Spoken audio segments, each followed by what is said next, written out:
gentlemen, and welcome to Beard and a Half Movie Reviews. I'm Tyler. Today, I've decided to do a solo podcast. Just basically, I went out and watched Venom: Let There Be Carnage. Only available in theaters. Has a runtime about, from what I saw, it was an hour and 34, but other places say it's 2 hours. But I didn't actually count how long I was going to be in the movie theater, so I don't know. If you'll notice as well, my esteemed colleague who normally sits next to me is not here today. The reason for that is we already did a podcast this week. Unfortunately, all of my audio. I'm gonna move the mic real close to my face so you guys can enjoy my ASMR. All of the audio sounded really distorted like this, and it didn't sound good. So, we scrapped that. We scrapped that podcast, and now you fucks can enjoy my podcast. First solo one. We'll see how it goes. I'm probably gonna do absolute dog shit. But here's the good thing. This podcast is going to be a lot shorter than every other podcast that you've listened to of ours. And that's a good thing. I guess. I don't know. If you want to listen to an hour-long podcast, I've got you. Listen to our old podcasts anywhere. If you're listening to it right now, shit. But here's the good thing as well. I don't know why I keep pointing at the camera. But to those of you that are listening, just, Apple, Spotify, iHeartRadio, I don't know where you listen to your podcast, but you can watch us on YouTube as well. And, that's pretty sick. You can enjoy this lovely setup. If I move my microphone down, you can see I can't point at it correctly. While I was setting up, you see that little dot? Fucking giant spider came out of the window, and I was taking my lunch break while I was working, and then I yeeted my Taco Bell at him because I was scared and afraid. Anyways, Venom: Let There Be Carnage. It came out on the 30th of September 30th. I feel like that's accurate. Let me pull it up just to make sure. Has a runtime of 1 hour and 30 minutes. It came out, I don't know. I watched it 2 days ago. Or I watched it yesterday. So that would have been the 30th, the day it came out. Exclusively in movie theaters, October 1st. You know what? I don't know what's happening right now, but I watched it yesterday. So that checks out. The cast of this movie, I'm just going to run through the people you know, which will be Tom Hardy and Woody Harrelson, and that'll pretty much be it. Tom Hardy, he was in the first Venom, obviously. Woody Harrelson, in the end credit scene of the very first Venom, and had some curly ass hair and looked stupid as hell. He looked like if Annie, the little orphan, switched genders and then got a time machine and grew up in 1980, and then that's what we got. But in the second one, not the post-credit scene for the first one, looks better. They decided to straighten his hair and made him look less stupid. And then, like halfway through the movie, he got like one of the new, 2021 douchebag fuckboy haircuts. And I was like, this is better. He didn't wear it like the doucheboy fuckboys. Well, like in the morning before they become the douchebag fuckboy. That's what his hair looks like. It's just kind of in his face. Just like that. Something simple, elegant even. Just kind of, I'm like I said, I'm going to make this podcast just as short, sweet, and to the point as I can. I am a huge Spider-Man fan, and a lot of times, as far as comic books go, I read a couple of the Maximum Carnage comic books. I think there was 14 for that specific issue. I read like 3 or 4 of them, and that was it. But I've read a lot of the Spider-Man comic books. I've read a lot of the Venom comic books. Um, One thing that bugged me about this movie, and this is just me. This, I mean, like, if you want just a comic book movie without knowing nothing about Carnage, and kind of want to relive um, the nostalgia of seeing Venom before fucking Sam Raimi's did it with Topher Grace or whatever the fuck his name is, this would be a good movie to watch. I mean, you don't have to watch the first one to know what's going on because believe you me, I watched the first one and was still fucking confused. Not like in a bad way. I mean, I just didn't understand. Um, Basically, um, I'm just gonna run through my likes and my dislikes and what I would have changed about the movie. Just to give a little bit of preface though, before I start the movie or before I start with my likes and dislikes, um, this movie, Venom: Let There Be Carnage, was very loosely inspired on Maximum Carnage, the comic book series, and as well as the animated series from the Venom saga. And I was. It was a good movie, but I feel like if it had that R rating with more blood and gore, maybe the storyline would have been a little bit different. Well, I'll get into that. A couple of things that I really liked about the movie. I always enjoy, even in the first one, I always enjoyed Eddie Brock and Venom. Kind of just really their back and forth banter. It always cracks me up. You know, it doesn't even matter the scenario. It's almost like Deadpool's internal monologue from the movies. Um, for some reason, for me, I just love that. It is perfect. Other things that I really liked about this movie, as far as the, I don't want to say as far as the scenes go, but cinematically, I feel like the way that it was shot, it was phenomenal. I absolutely enjoyed the how every scene looked. I know I've said that about a couple of movies, but there are some where you get that full. You really get to admire it.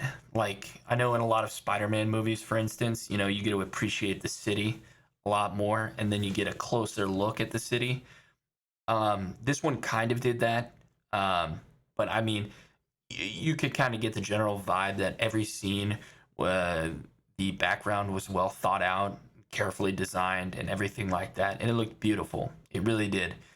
Um, Other things that I really liked about this movie, going into it, I've never seen I haven't seen Woody Harrelson as a bad guy, um, and I'm sure that there are movies out there where he's been a bad guy or a villain or something like that, but I've never seen it. Woody Harrelson to me is just like the most lovable guy in the world.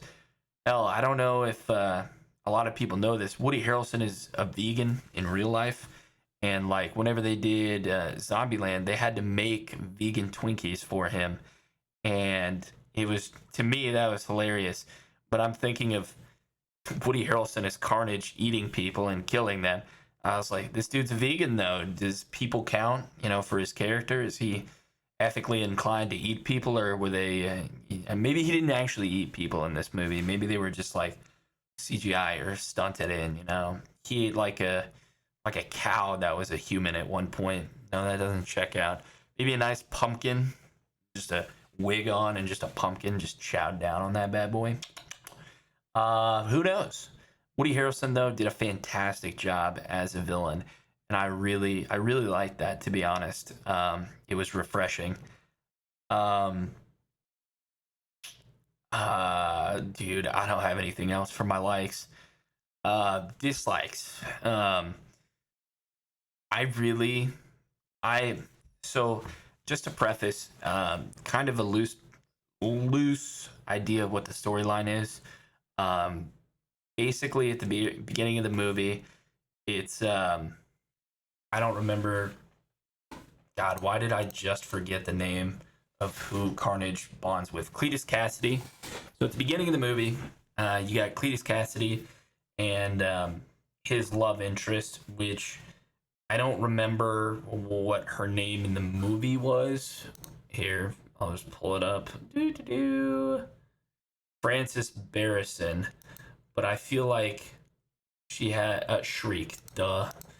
Uh, Basically, her superpower was she could scream super loud and create supersonic waves that could just blow out your eardrums.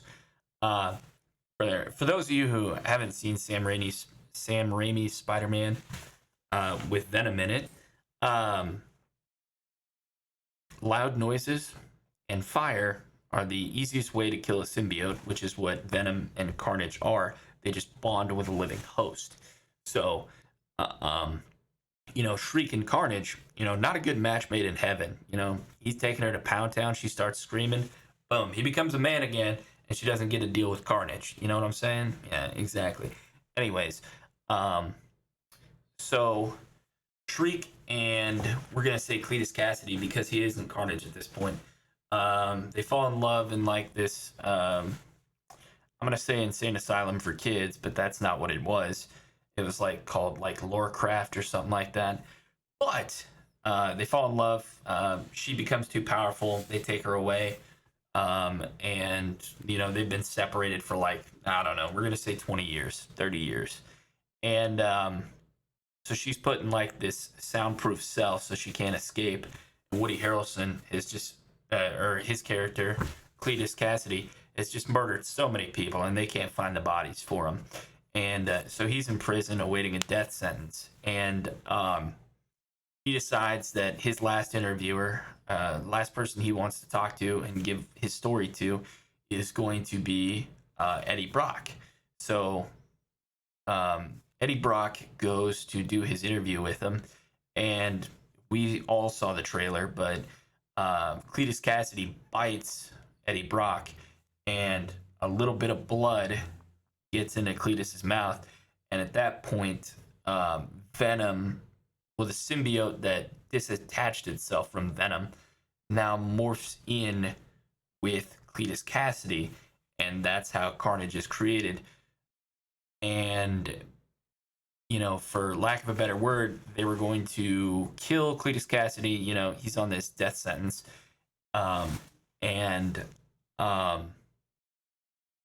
well, I should explain.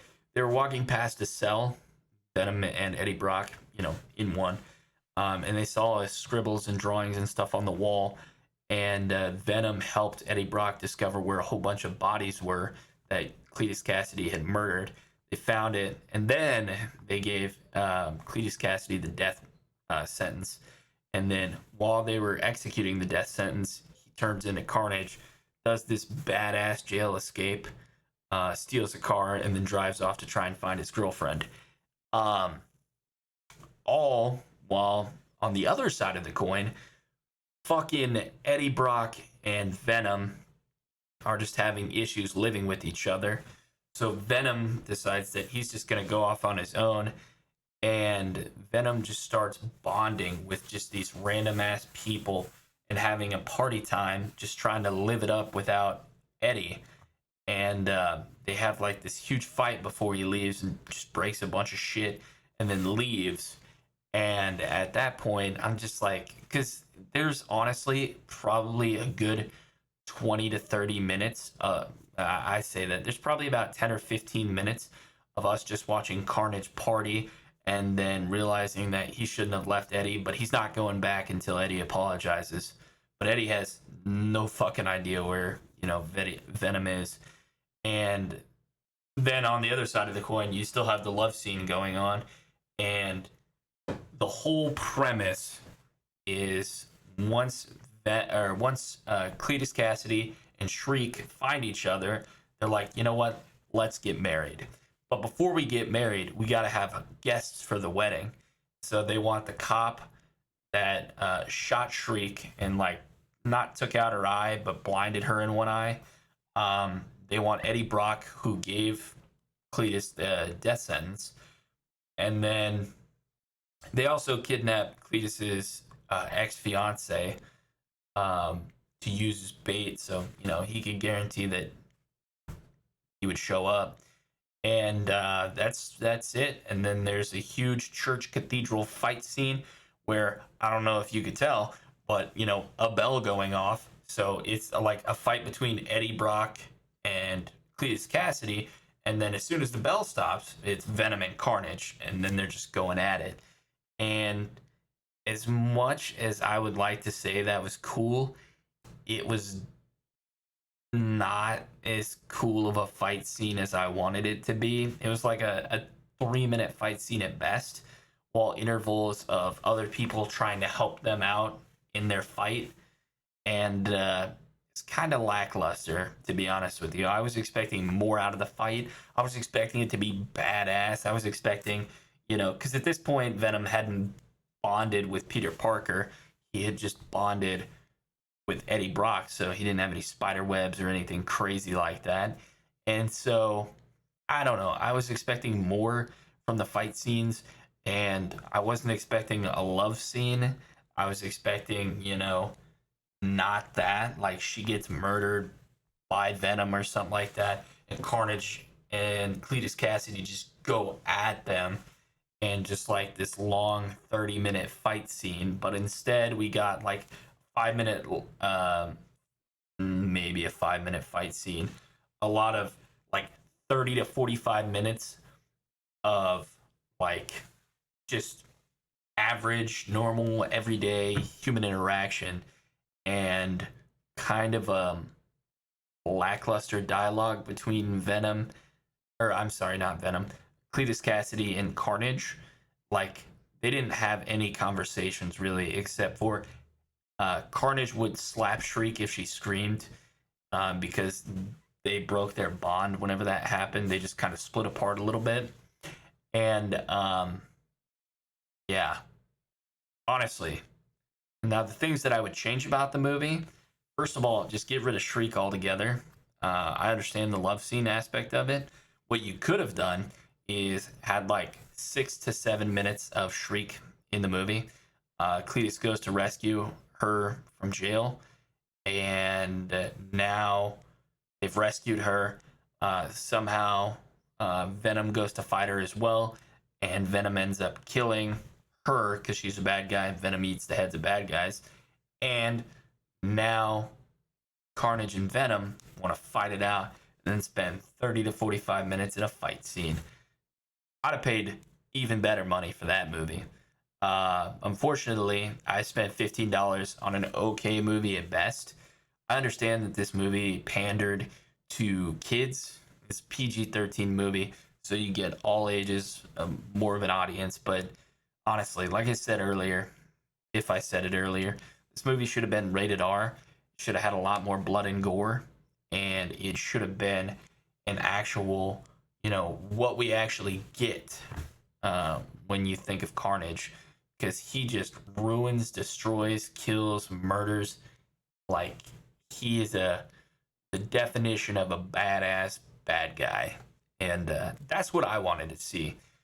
Instead, we got to see two different internal struggles while two different love stories played out, while one of them was a love triangle and a 3-minute fight scene.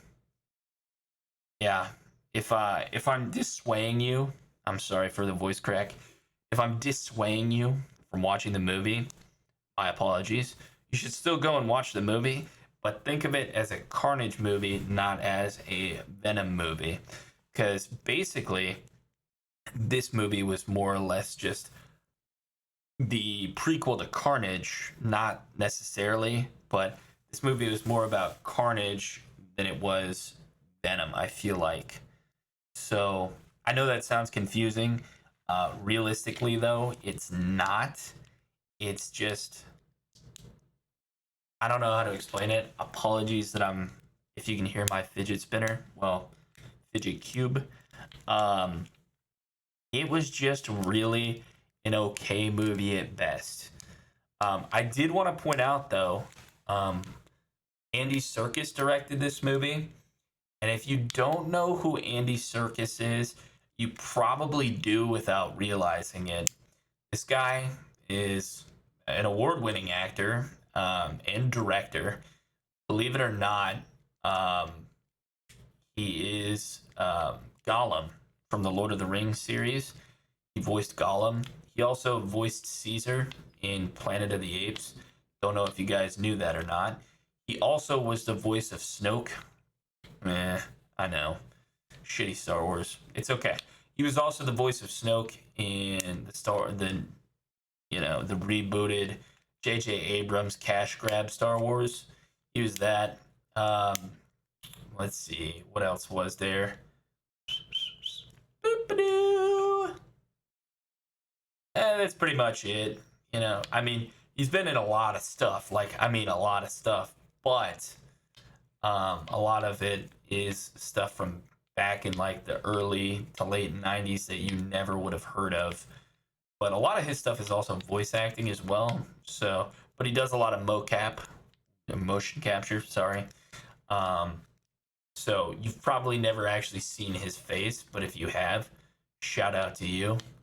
Um, but honestly, the best part of that movie, Venom, Let There Be Carnage, was the ending scene. It's a post-credit scene. If you don't want me to talk about it, I would just stop now. But however, I'm going to talk about it right now. Basically, at the end of the movie, Venom and Eddie Brock are fugitives. The whole world is just like, dude, these guys, they got a lot, there's a lot of dead bodies outside your apartment. This was when Venom was just eating people's heads off that were bad guys, and the bodies were just left outside, as well as missing people and things like that. And so as soon as somebody, put two and two together, they would go after him. And then not only in the movie did Eddie Brock escape from prison, like busted a hole in a wall and just ran off. So the FBI, everybody was after him. And at the end of the movie, they watched Venom kill Carnage, which was so lackluster, by the way. Just gonna say it. After he removed the symbiote from Cletus Kasady, Venom ate the symbiote that was Carnage, right? And then bit Cletus Kasady's head off. And that was it. The end of Cletus Kasady and Carnage. And I was like, that seems like it would have gone differently. Because in the comic books, Cletus Kasady and Carnage's bond is even stronger than Eddie Brock's and Venom's, as well as Cletus Kasady and Carnage's bond, since they're both like this bloodlusting, serial killer sort of thing. They are just an unstoppable force. So it kind of bugs me that their only downside is a bell. Like Carnage comes at you and you just hit the dinner bell and he's fucking gone out of there, no problem. And it always bugged me that was their downfall.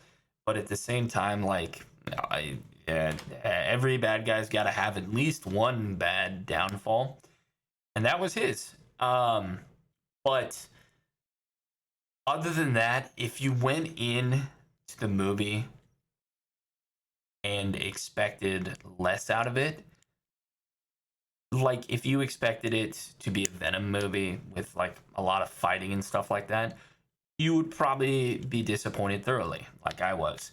But if you go into it thinking of it more or less as a Carnage introduction, you'd be happier. Then you'd be real mad that he died at the end of the movie. So, oh, by the way, spoilers. My overall thoughts on the movie, I've already said them multiple times, but it should have been rated R, and they should have had a better backstory for Carnage. At least something along the lines of, let me just preface, loosely based again off Maximum Carnage, but basically after Cletus Kasady escapes and frees Shriek, they just go on a fucking killing spree through New York, and they recruit the doppelganger, the Demo Goblin and Carry On. He just basically says that, hey, I'm your guys' father. Um, and, during this, you have Spider-Man, Venom, Captain America, the Black Cat, Nightwatch, Cloak and Dagger, Iron Fist, Deathlock, Morbius, the living vampire, not the guy from the Matrix, and Firestar. And they all try and stop him. Because they just can't take him out. And at the end, basically, Venom gets captured, and Spider-Man just abandons Venom, and lets Carnage take control.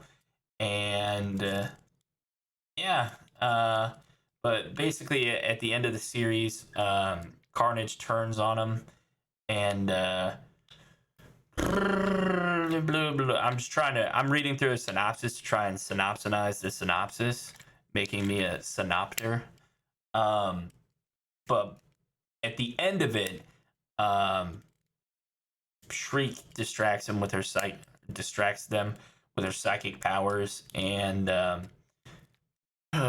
they had the heroes of this have some sort of device that projects feelings of love, hope, desire, and they overwhelm the villains. And Carnage flees, and he fakes his death, and he fakes his death by making a fake symbiote and throwing it all over a costume, and everybody else is captured. And basically, after all the heroes disappear, Carnage ambushes Venom. And then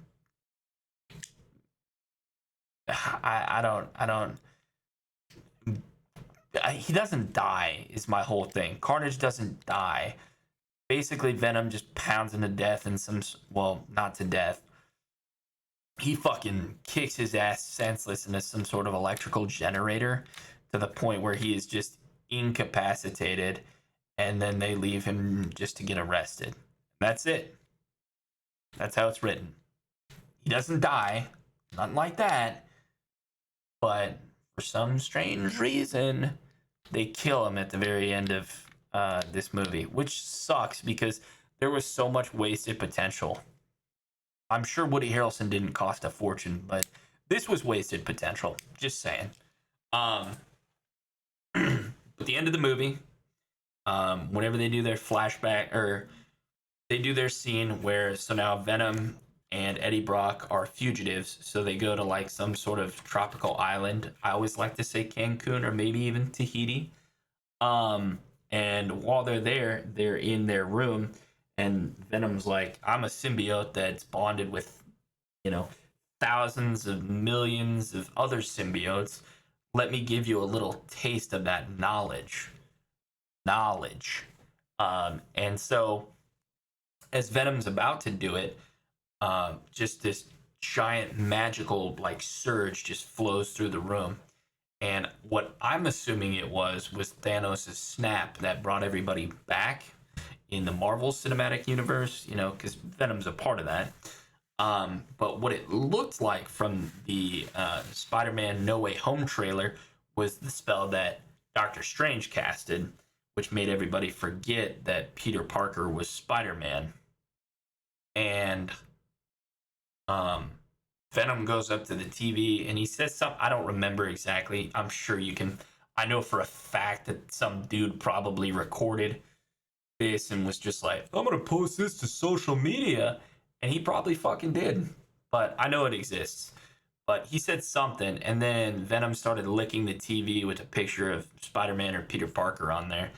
And in my theory, and it's not a good theory, but it's a theory, is that when Doctor Strange's spell took place, where everybody forgot that that Peter Parker was Spider-Man, he actually opened up the multiverse.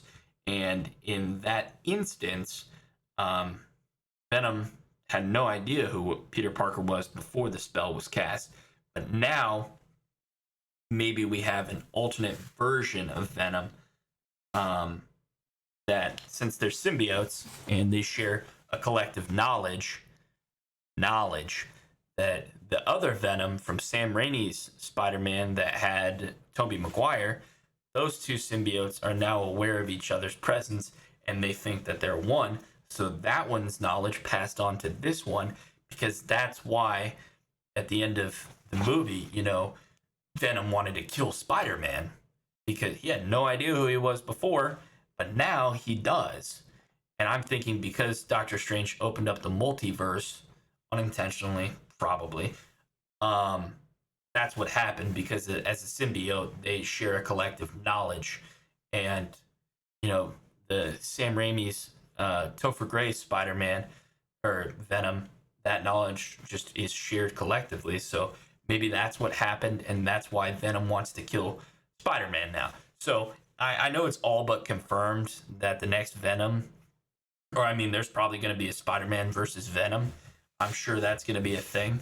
And let me tell you, if they don't add the Sandman and the Hobgoblin into that movie, as well as I don't know who else, it should be a great movie. But other than that, I'm going to stop my rant now. I appreciate everybody that tuned into my solo podcast. Garrett, if you're listening to this, sorry, man. You should have came out and watched the movie with me. Yeah, I'm just rubbing my desk because I love the way my mouse pad feels. Feels great. Anyways, for Beard and a Half movie reviews, hold on. Wait a minute. I forgot to rate it. I'm going to give this movie, wasn't good. It wasn't bad. Looking at it from the perspective of it's a Carnage, based, because like I said, this is loosely based off of Maximum Carnage, which, very loosely. If this was a Carnage origin story, I would give it a 4 out of 5. But since the title is Venom, Let There Be Carnage, it kind of leads me to believe that there's going to be more Venom than there is Carnage, and the love story and the piss poor writing on that, I'm going to give this just a 3 out of 5 beards and call it a day. There was action, loved it. There was a story that I could follow. It was okay at best. But there wasn't as much. I don't know. I was expecting something different and I had higher expectations. What really saved the movie for me, like I said, was the ending. But yeah, that's going to do it for me at Beard and a Half movie reviews. If you're not already, make sure to check out our Instagram, our TikTok, follow us on Facebook, listen to us on YouTube, see us on YouTube, all of that fun stuff. And you guys have a wonderful day.